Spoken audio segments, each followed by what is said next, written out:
2023년도 수능이 바로 내일 목요일에 실시가 됩니다. 이 수능에 대한 응원 문구가 여러 가지가 있지만 가장 많이 사용하는 것은 수능 대박이라는 말입니다. 언제부턴가 우리나라에 대박이라는 말이 유행하기 시작하였고 많은 국민들이 좋아하는 단어가 되었습니다. 이 대박이란 큰 행운, 큰 성공을 의미하는 말입니다. 이 수능 대박과 못지않게 또 국민들이 좋아하는 말이 있습니다. 그것은 바로 인생 역전이란 것입니다. 인생 역전을 검색해 보면 꼭 따라 나오는 것이 뭔가 하면 로또입니다. 인생 역전과 로또가 관계가 있다고 많은 사람들이 생각을 하지요. 그런데 이 로또 1등에 당첨될 확률이 참 어렵습니다. 수치를 상을 보면 814만 5,060분의 1입니다. 이 수치가 잘 감이 안 오는데 쉽게 이야기하자면 번개를 맞는데 한 번도 아니라 두 번을 연속해서 맞을 확률이 로또 1등에 당첨될 확률입니다.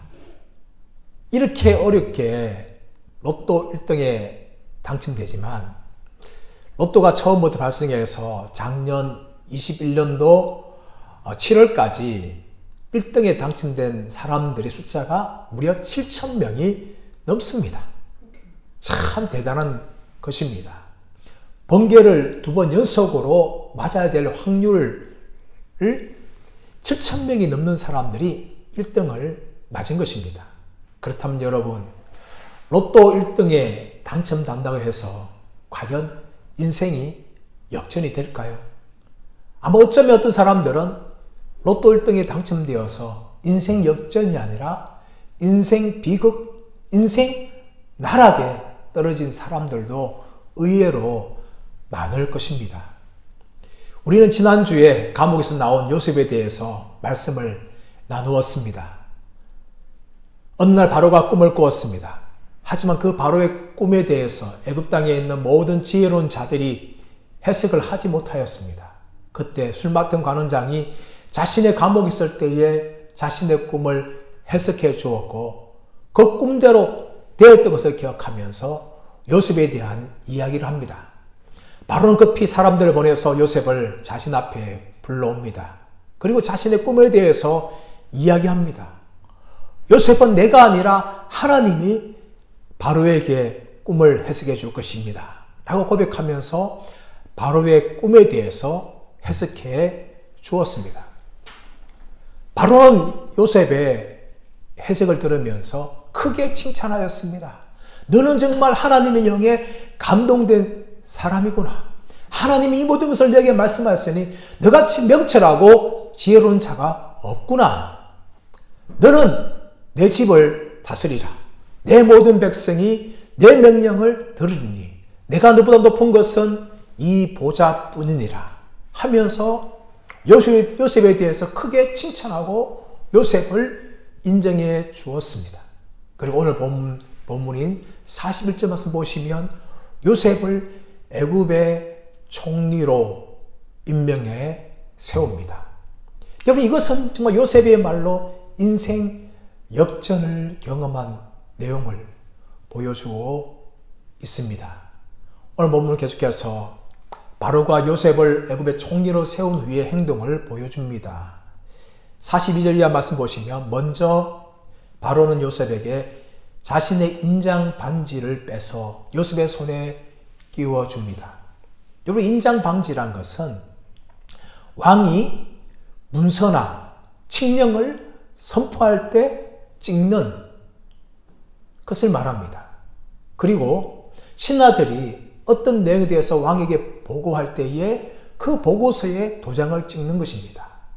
이 인장 반지는 왕으로서의 최종적인 행정적인 권한과 재정적인 권한을 가진 것을 상징하는 것입니다.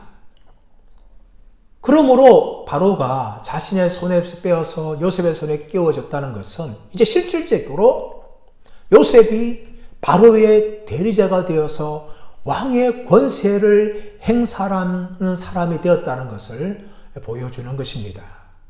그뿐만 아니라 바로는 요셉에게 세마포 옷을 입힙니다. 이 세마포란 것은 아주 비싼 옷감이지요. 그래서 이스라엘 백성들이 나중에 성막과 제사장 옷을 만들 때에 이 세마포를 사용합니다. 그리고 바로는 목에 금사슬을 채우게 되고 더 나아가서는 자신의 버금 수레에 태웁니다. 이 버금 수레라는 것은 바로의 수레 다음에 가는 수레다라는 의미를 이야기하죠. 바로가 1인자고 바로 요셉이 애굽 땅의 2인자가 되었다는 것을 선언하는 것입니다. 그리고 길을 갈 때 많은 사람들이 요셉에게 엎드리게 되어지고 또 요셉 앞에서 아무도 수족을 누릴 사람들이 없다는 것을 바로는 선언하게 되어집니다. 이제 더 나아가서 바로는 요셉의 이름을 바꾸어 줍니다. 요셉에서 사브낫 바네아라로 이름을 정해줍니다. 이 사브낫 바네아는 신이 말씀하셨고 신은 살아계신다라는 의미를 말합니다. 그러나 바로는 하나님을 알지 못하고 하나님을 믿지 않은 이방 왕입니다. 그러므로 이 신이라는 것은 여호와 하나님을 말하는 것이 아닙니다. 애굽 땅에 있는 신을 이야기하는데 수많은 신들이 있는데 이 사브낫에 들어가는 낫자가 애굽 땅에 있는 네이트라는 여신을 말합니다. 그러므로 여신이 말하였고 여신은 살아있다라는 의미가 이 사브낫 바네아라는 그런 단어의 의미라는 것입니다. 여러분, 다니엘과 세 친구가 바빌론 포로로 잡혀갔을 때에 원래 이름은 히브리 이름이었습니다. 하지만 느부갓네살 왕이 히브리 이름을 제하고 바벨론 이름으로 바꾸어 주는데 그 바벨론 이름들이 모두가 다 이 바벨론 땅에 있는 신들과 관련된 이름입니다. 다니엘은 벨드사살, 세 친구는 사드락, 메삭, 아벳노고. 바벨론 땅에 있는 수많은 신들이 있는데 그 신들과 관련된 이름으로 바꾸어 주는 겁니다. 그래서 어쩔 수가 없는 거죠.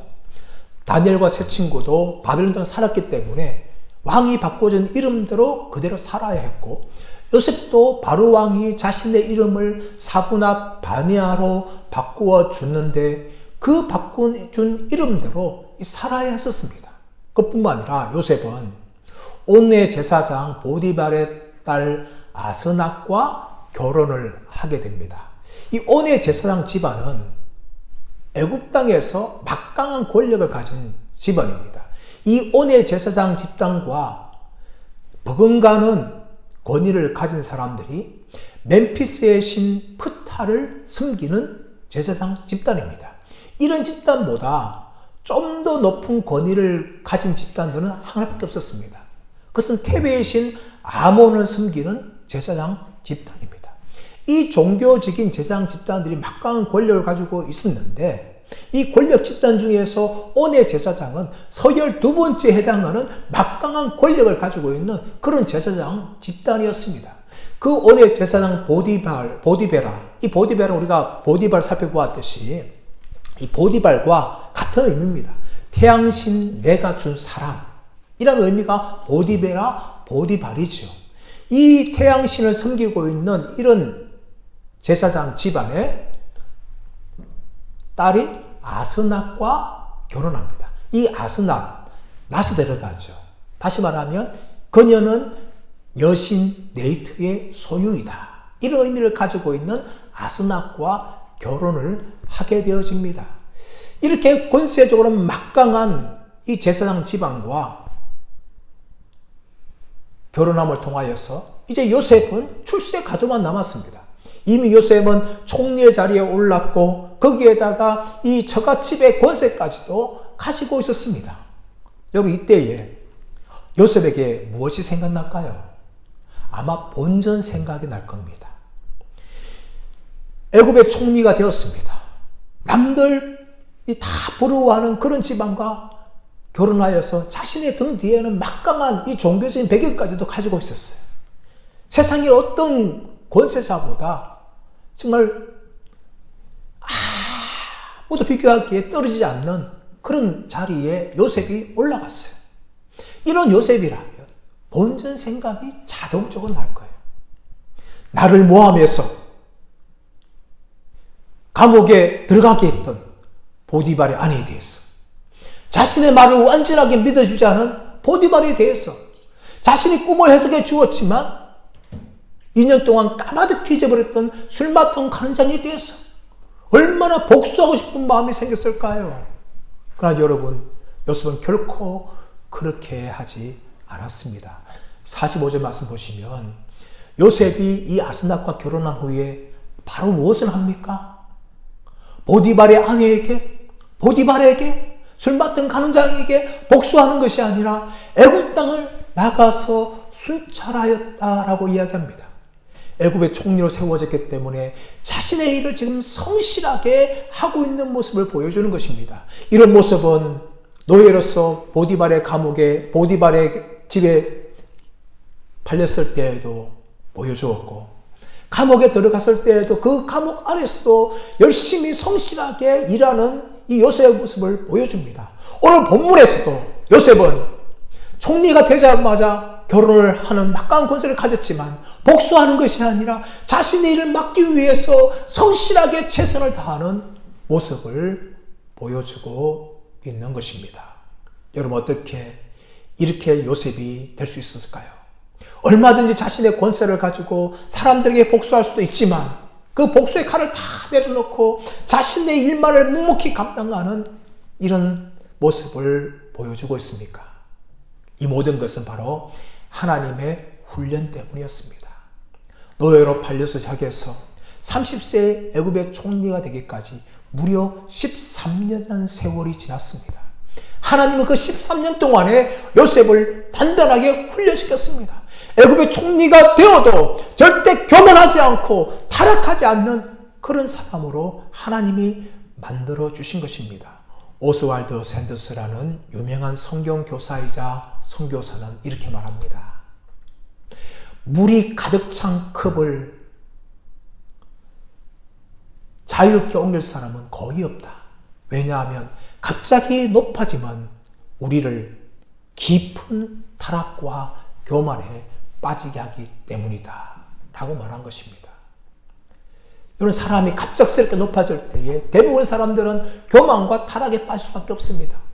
요셉도 그랬습니다. 하루아침에 제수였다가 하루아침에 노예였다가 어느 순간에 갑자기 이 총리의 자리에 올라간 인생이 되었습니다. 얼마든지 교만할 수 있고 얼마든지 타락할 수 있지만 그는 그 교만과 타락에 빠지지 않고 자신의 일을 묵묵하게 감당하는 그런 사람의 모습을 보여주는 것입니다. 이 모든 것은 바로 하나님의 훈련 때문이었습니다. 하나님이 13년 동안 요셉을 만드셨어요. 최근에 제가 제대한 부대인 이기자 부대가 해체될 예정이라는 것을 뉴스로 접하고 참 마음이 슬펐습니다. 이기자 부대는 일반 보병 부대입니다. 그러나 일반 보병 부대 안에도 같은 보병만 있는 것이 아니라 그 안에 수색대나 정찰대와 같은 특수부대가 있습니다. 그런데 일반 보병 부대하고 이 수색대와 정찰대는 받는 훈련 종류가 다릅니다. 똑같이 받는다면 특수부대의 역할을 할 수 없는 거죠. 일반 보병과 비교할 수 없는 아주 강한 훈련들을 이 수색대와 정찰대가 받아서 그들은 일반 보병과 다른 특수한 임무를 맡는 이 병사들이 되는 것입니다. 사랑하는 여러분, 하나님은 우리를 훈련시키되 그냥 적당하게 훈련시키지 않습니다. 우리를 그냥 일반 보병처럼 사용하시려면 대충 훈련시켜도 됩니다. 하나님께서는 우리를 영적으로 강한 군사로 만들기 원합니다. 그러므로 하나님의 훈련은 혹독합니다. 때로는 그 훈련의 강도가 아주 셉니다. 그리고 때로는 훈련의 기간이 굉장히 길 수가 있습니다. 그런데 왜 이렇게 하십니까? 이렇게 강하고 길게 훈련하신 이유는 우리를 하나님의 군사로 만들 때 세상과 싸워 이기고 죄와 싸워 이기고 마귀와 싸워 이길 수 있는 그런 믿음의 사람들로 만들게 하기 위함이었습니다. 하나님이 요셉을 왜 13년 동안 정말 풀무불에 던져서 훈련시키셨습니까? 그것은 총리가 되어도 결코 교만하거나 타락하지 않기 위한 하나님의 훈련인 것입니다. 우리도 마찬가지입니다. 우리를 향해서 하나님이 훈련시킵니다. 때로는 강하게 시킵니다. 때로는 길게 시킵니다. 그 모든 것들은 하나님이 기뻐하시고 하나님께서 사용하실 군사로 만들기 위함입니다. 요셉이 총리가 될 나이가 몇 살입니까? 46절 말씀 가보시면 나이가 30세라고 말합니다. 이 30세의 나이는 어쩌면 젊은 나이지요. 이 30의 나이에 이렇게 애굽처럼 강대하고 큰 나라의 총리가 되어서 바로 대신에 나라를 통치하는 자리에 오른다는 것은 참 쉽지 않은 겁니다. 그러나 하나님께서는 결코 이 나이의 연소에 매여 있는 분이 아닙니다. 하나님이 다윗을 세울 때에도 다윗에게 12살 정도의 사물로부터 기름을 부으셨어요. 그리고 30살에 유다의 왕이 되게 하셨습니다. 다니엘을 느부갓네살 앞에서 높여주실 때에도 다니엘이 바로 10대의 소년이었습니다. 또 요시야 왕은 8세에 부름을 받아서 왕이 되었습니다. 또 예수님의 어머니 마리아가 숙대고지를 받고 예수님을 낳았을 때 나이가 대략 13세 정도입니다. 그리고 예수님께서도 30살에 공생애를 시작을 하셨습니다. 물론 하나님께서 모세처럼 나이가 연세가 많이 드신 분도 하나님이 사용하십니다. 하나님의 일하심은요, 우리 인간의 나이가 적거나 많거나에 상관이 없습니다. 하나님 보시기에 때가 되면 하나님의 손으로 그 사람을 불러주시고 그 사람을 통해서 일하십니다. 요셉이 쓰임받았던 것은 바로 이 30세의 나이에 부름을 받아서 쓰임을 받는 것입니다. 바로 요셉이 13년 동안 하나님의 훈련을 통과했기 때문에 하나님께서는 요셉을 부르셔서 이 애굽 땅의 총리로 세워주시고 사용하시는 것을 말씀을 보여주고 있습니다. 사랑하는 여러분, 우리도 마찬가지입니다. 우리가 나이가 어리든 나이가 많든 간에 중요한 것은 무엇인가 하면 하나님의 때에 하나님의 훈련의 시간이 끝나야 되는 겁니다. 그러면 하나님께서 우리를 불러주십니다. 사용해 주신다는 것이죠. 이렇게 요셉이 총리가 되어서 일을 할 때에 이제 무엇이 시작됩니까? 47절에서 49절 말씀 보시면 7해 풍년이 시작되어집니다. 이 7해 동안 정말 애굽 땅에는 곡식이 넘쳐났습니다. 그래서 그 곡식들을 가지고 저장 창고를 만들어서 그 창고에 열심히 되었는데 이 49절 말씀 봐보시면 이것이 얼마나 많은지 바다 모래와 같이 많았다라고 이야기합니다. 여러분, 이 단어는 무엇이 생각납니까? 하나님께서 아브라함에게 내가 너에게 큰 복을 주고 내 자손을 번성하게 하리니 내 자손이 하늘의 별처럼 바다의 모래처럼 같게 될 것이다. 이렇게 축복하는 말과 굉장히 비슷합니다. 7해 풍년은 하나님께서 복을 주신 것이에요. 그래서 이 애굽 땅에 정말 곡식이 넘쳐나서 바다의 모래처럼 그렇게 곡식이 많아진 것입니다. 하지만 이 7해 풍년이 영원한 것이 아니었죠. 하나님께서 바로의 꿈을 보여주신 것처럼 요셉에게 해석하신 것처럼 7해 풍년이 끝나면 곧 이어서 7해 동안 흉년이 찾아옵니다. 그 내용이 50절부터 57절까지 이어지는데 7회 흉년이 시작하기 전에 50절에서 52절까지는 요셉이 자신의 아들들을 낳는 것에 대해서 이야기합니다. 첫째 아들을 낳아서 요셉은 이름을 므낫셋이라고 정합니다. 므낫셋의 의미가 무엇입니까? 잊어버림입니다. 무엇을 잊어버리겠다는 거죠? 바로 형들이 했던 모든 고난들, 또 형을 통해 받았던 모든 고난들, 이후로 있는 모든 당한 그 고난들을 하나님이 잊어버리게 하셨다라는 것입니다. 정확하게 말하면 내 모든 고난과 내 아버지의 집의 일을 잊어버리게 하셨다라고 요셉이 고백하면서 자신의 아들의 이름을 므낫셋이라고 정합니다. 요셉은 아버지 사랑을 많이 받았습니다. 독차지했습니다. 채색 옷을 입었습니다. 어느 날 아버지가 요셉을 형들이 양치는 곳에 심부름을 보냅니다. 형들이 잘 있는지 가보아라. 요셉은 아버지의 말을 듣고 채색 옷을 입고 형들을 찾아갑니다.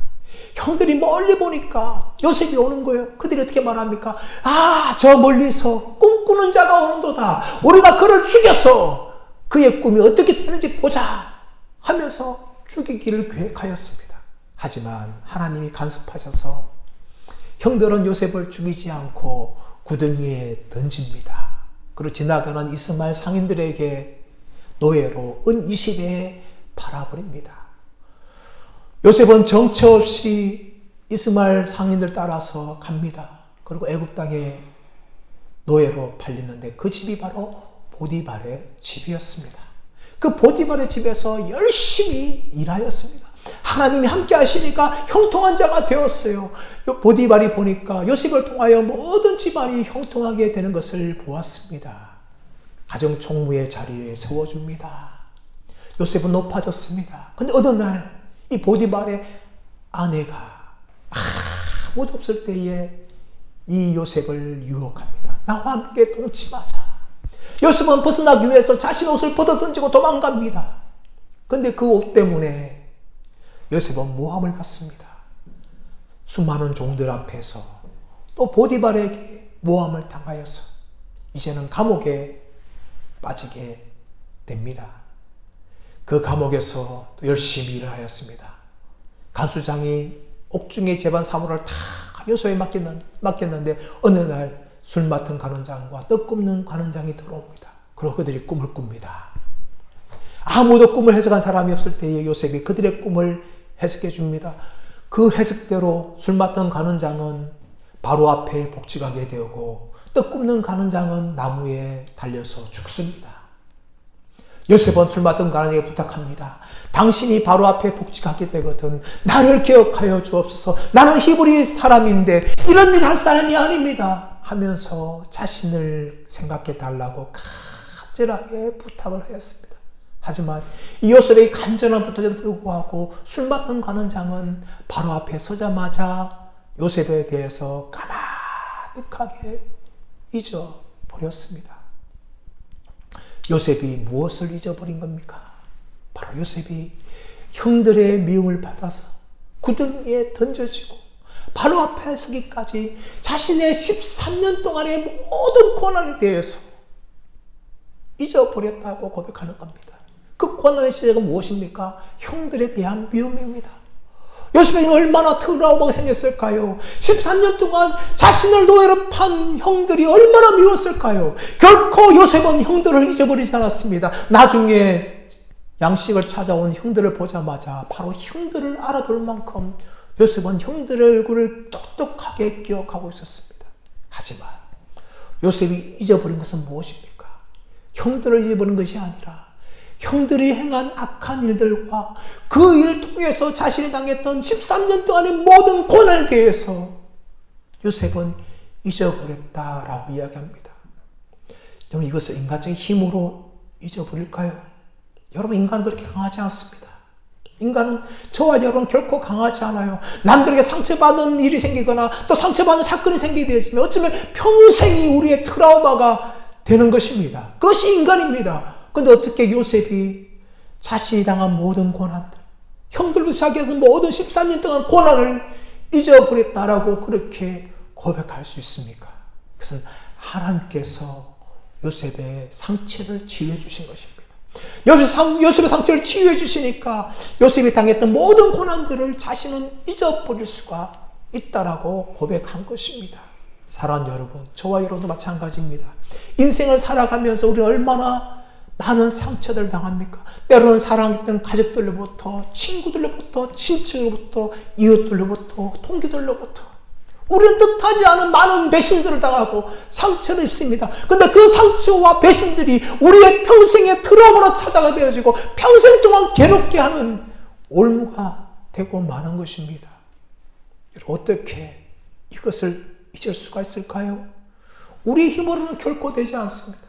하나님의 은혜가 필요합니다. 하나님이 역사해 주셔야 됩니다. 그렇지 않으면 우리도 우리 안에 있는 상처를 잊을 수가 없는 것입니다. 여러분, 그런데 사람들은 과거의 고난만 못 잊는 것이 아닙니다. 사람들은 때로는요, 과거의 영광, 과거의 성공도 못 잊는 사람들이 굉장히 많습니다. 이런 사람들은 늘 내가 왕년에는, 내가 젊을 때는, 내가 한때는, 내가 청년 때는, 교회 다니는 분도 그래요, 여러분. 내가 청년 때 얼마나 신앙이 뜨거운지 몰라요. 내가 예수 처음 믿을 때 얼마나 뜨거운지 모른다고. 다 왕년의 이야기죠, 여러분. 이런 사람들은요, 과거의 영광과 과거의 성공만을 먹고 사는 사람들이에요. 이스라엘 사람들도 출애굽한 후에 광야에서 만나를 먹을 때 그들이 무엇을 말합니까? 우리가 애굽 땅에 있을 때에 수박과 참외와 파와 마늘과 오이를 얼마나 먹었느냐? 이제는 우리가 먹을 것이라고 만나밖에 없구나 하면서 하나님을 향하여 원망하고 불평하는 말을 합니다. 비록 종되었지만 애굽 땅에서는 먹을 것을 실컷 먹었다 라고 이야기하는 거죠. 자신들의 과거의 영광과 과거의 성공을 그리워하는 것입니다. 여러분, 사람들이 왜 현재에 기뻐하지 못하고 미래에 대해 불안합니까? 그것은 과거에 사로잡혀 있기 때문입니다. 내가 한때 잘 나갔을 때에, 내가 한때 영광스러울 때만 생각하면 현재를 기뻐할 수가 없는 거예요. 미래를 불안할 수밖에 없는 것입니다. 불평하고 불만하고 염려하고 걱정하는 이유는 무엇인가 하면 여전히 우리 과거에 사로잡혀 있기 때문이라는 것입니다. 여러분, 청년이냐 노인이냐를 어떻게 구분할 수 있을까요? 그것은 나이가 젊으냐 나이가 많으냐 하는 것이 아닙니다. 여전히 과거의 성공과 과거의 영광에 붙잡혀 있다면 그 사람은 노인입니다. 하지만 아무리 연세가 있더라도 과거에 머무르는 것이 아니라 미래를 바라보고 나가는 사람은 영원한 청년인 것입니다. 여호수아 14장 말씀 가보시면 갈렙의 이야기가 나오죠. 갈렙이 여호수아 앞에 나갑니다.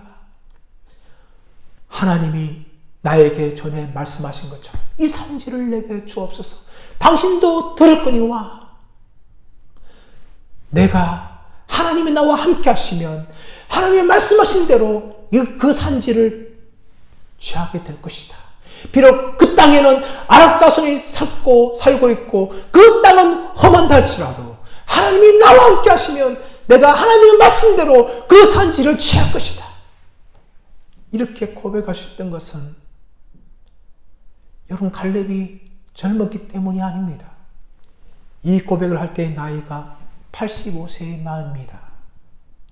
40년 전에, 45년 전에 무엇을 말합니까? 여호수아와 함께 가나안 정탐을 40일 동안 하였습니다. 여호수아와 갈렙만이 믿음의 고백을 하였고 나머지 10명의 정탐꾼은 부정적이고 불신앙의 고백을 하였습니다. 여호수아와 갈렙만이 하나님이 함께 하시면 그들은 우리의 밥이다, 그들은 우리의 먹이다, 그렇게 담대하게 고백을 하였습니다.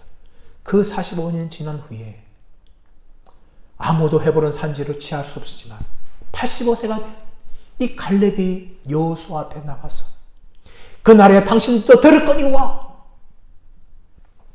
비록 그것은 아랍 자손이 살고 산지가 험한다 할지라도 하나님이 나와 함께 하시면 내가 하나님의 말씀대로 그 산지를 취할 것입니다 라고 말하면서 헤브론 산지를 정복을 하였습니다. 85세의 갈렙은 영원한 청년이었습니다. 여러분, 지금도 많은 성도들이 여전히 젊지만 여전히 하나님을 위해서 일할 수 있지만 과거의 성공에, 과거의 영광에 매여서 현재에 대해서 불평하고 불만하고 미래에 대해서 염려하며 걱정하며 살아갑니다. 여러분, 이것은 청년의 모습이 아닙니다. 하나님이 찾으신 사람은 영적인 청년입니다. 영적인 청년을 지금도 부르시는 것입니다. 저와 여러분이 이 갈렙처럼 나이가 많든 나이가 젊든 영원한 청년으로 살아가는 은혜가 있으시기를 예수님의 이름으로 축원합니다. 이 므낫세를 경험한 요셉이 둘째 아들을 낳습니다. 그러고 난 다음에 무엇을 정합니까? 에브라임이라고 정합니다. 창성함이라는 것인데 좀 더 정확하게 말하면 2배로 번성함이라는 의미를 가지고 있어요. 자신의 아들을 낳았는데 에브라임이라 정합니다. 하나님 주신 축복을 생각하면서 내가 참 많은 복을 받았구나 하면서 감사의 고백을 올려드리는 것이죠. 근데 여러분, 이 에브라임을 감사를 하고 에브라임을 경험하기 위해서 반드시 거쳐가야 할 것은 무엇입니까? 앞에 있는 므낫셋입니다. 이 므낫셋, 잊어버림에 경험하지 못한 사람들은요, 진정한 에브라임을 경험할 수 없는 겁니다. 왜냐하면 자신이 성공하면 그 성공 때문에 그동안 자신을 괴롭혔고 그동안 자신을 힘들게 했던 사람들에게 칼을 갈고 복수를 하기 때문입니다. 그렇다면 그 에브라임은 진정한 에브라임이 되지 않는 것이죠. 자신이 당한 모든 고난과 아픔을 진정으로 잊어버리고 죄받은 사람이어야만 하나님이 복을 주실 때에 그 복이 진짜 복이 되는 겁니다. 많은 사람들이 복을 누리면서도 복을 받으면서 그 복이 진짜 복이 되지 못한 이유가 뭡니까? 여전히 므낫세의 강을 건너가지 않았기 때문입니다. 여전히 자신을 괴롭혔던 사람들, 여전히 자신을 힘들게 했던 그 사건들에 대해서 여전히 마음에 품고 복수의 칼을 갈고 있기 때문에 이 에브라임의 축복을 경험하지 못하는 겁니다. 요셉이 둘째 아들을 낳고 어떻게 그 둘째 아들의 이름을 에브라임이라고 정할 수가 있었습니까? 그것은 바로 므낫세의 강을 건너갔기 때문입니다. 자신의 모든 과거에 대해서, 당한 모든 고난에 대해서 다 치유받고 회복됐기 때문에 자신이 주어진 복이 정말 하나님 주신 복이구나 하면서 에브라임이라고 말할 수가 있는 것입니다. 사랑 여러분, 진짜 여러분은 므낫세의 강을 건넜습니까? 이 므낫세의 강을 건너지 않은 사람들은 오히려 복을 받는다 해도 그 복이 아니라 빚이 될 수 있는 것이고 저주가 될 수 있는 것입니다. 므낫세 강을 건너가셔야 됩니다. 자신을 괴롭혔던 모든 사람들과 모든 나쁨들에 대해서 잊어버린 사람들, 죄받은 사람들 때에 여러분 진정한 에브라임의 복을 누릴 수가 있는 것입니다. 사랑하는 여러분, 아직까지도 므낫세 강을 건너지 못하였습니까? 그러면 하나님께 기도하십시오. 하나님, 여전히 저는 과거에 당한 고난들 때문에 힘듭니다. 나를 괴롭힌 사람들 때문에 힘듭니다. 나를 아프게 했던 사건들 때문에 여전히 고통스럽습니다. 나의 힘으로 잊을 수 없지만 하나님, 나에게 은혜를 주셔서 므낫세를 경험하게 하여 주옵소서. 므낫세의 복을 경험하게 하여 주옵소서. 이렇게 기도하시기를 바랍니다. 하나님께 기도하시면 하나님께서 들으시고 우리가 당한 모든 과거의 고난들에 대해서 잊어버리게 하고 치유하게 되실 줄 믿습니다. 제가 청년 때에 주님과 함께 걷는 사람이라는 책을 읽었습니다. 그 책의 저자는 코리 텐 붐입니다. 코리 텐 붐의 가족은 나치에 쫓겼던 유대인들을 숨겨진 채로 그대로 수용소에 들어갑니다. 그 수용 생활 정말 힘들죠. 그 수용소에서 코리 텐 붐의 모든 가족들은 고문당하고 죽임을 당하였습니다. 그리고 코리 텐 붐도 수많은 고문을 당하였다가 극적으로 살아났습니다. 제2차 세계대전이 들고 코리 텐 붐은 세계를 다니면서 자신이 당했던 모든 고난에 대해서 간증을 하였습니다. 어느 날 독일 마을에서 초청받아서 그 독일 마을에 찾아갔습니다. 그리고 자신의 간증을 하자 많은 사람들이 울면서 박수를 쳤습니다. 그리고 사람들 나오면서 코리 텐 붐과 악수를 하였습니다. 그런데 어디서 멀리서 점점 다가온 한 사람을 봅니다. 어느 노신자였습니다. 그가 가까이 오는 걸 보면서 코리 텐 붐은 온몸이 얼어붙고 피가 거꾸로 솟는 것을 순간적으로 느꼈습니다. 왜냐하면 그 노신사는 수용소에서 자신의 가족들을 고문하고 죽였던 사람입니다. 그리고 코리 텐 붐의 옷을 빨가벗기고 온갖 고문을 자행했던 사람이었습니다. 그 사람이 다가와서 코리 텐 붐의 손을 내밀면서 당신의 간증이 많은 은혜를 받았습니다 하면서 손을 내미는 거예요. 그 순간에 코리 텐 붐은 그 사람과 악수가 할 수가 없었어요. 그때 하나님이 주님의 음성이 들려옵니다. 얘야. 나는 그 사람을 위해서도 나는 십자가에 죽었단다. 고레테 보면 그 주님의 음성을 듣고 순간적으로 회개를 하겠는데 자기도 모르게 성령에 끌려서 손이 내밀어졌습니다. 그리고 그 사람과 악수를 하였어요. 악수하는 순간 자신이 당했던 모든 과거의 아픔들이 정말 씻겨져 나가는 것을 그는 경험을 하게 되었습니다. 사랑하는 여러분, 과거의 고난과 과거에 당했던 모든 사건들과 사람들에 대해서 화해하시기를 바랍니다. 그 므낫세의 복을 경험할 때에 우리는 진정한 에브라임의 복을 경험하게 되는 것입니다. 사랑하는 여러분, 저와 여러분들 모두가 다 에브라임의 복을 경험하는 사람들 되기를 축복합니다. 그 축복을 경험하기 위해서 우리 인생에 잊어버려야 하는 모든 고난에 대해서 하나님의 은혜로 다 식임받아서 진정으로 에브라임의 복을 누리시는 저와 여러분들 되시기를 예수님의 이름으로 축원합니다.